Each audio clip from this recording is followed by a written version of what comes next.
Revelation 1137. From the 15th of October 1939. Eternal damnation. Non-existence, unredeemed. Inseparably connected is the Creator of heaven and earth with all his creatures. Nothing is viable without the supply of his power, and therefore this power must be imparted to every work of creation to keep it alive.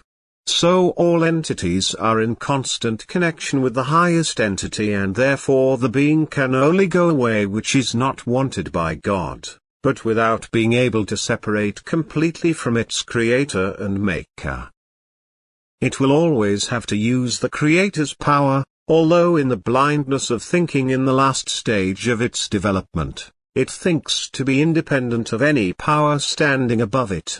The non-recognition of a power does not exclude the existence of such a power. So if the being wants to separate from its creator, this happens only in its own thinking, by consciously turning away its will from the divine will. But it can never detach itself from its creator through such thinking, because this would be equivalent to non-existence.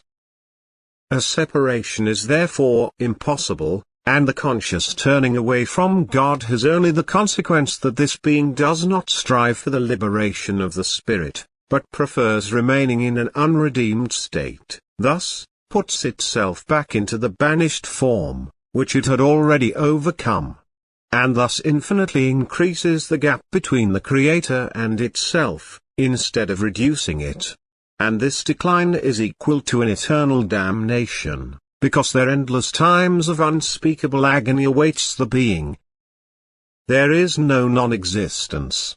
Only an unredeemed being. The way to salvation is passable for every being, and all possible help is granted to him. Only the union with God must be striven for, but not the distance from God. God draws the beings to himself in his infinite love, as long as they only look up to him.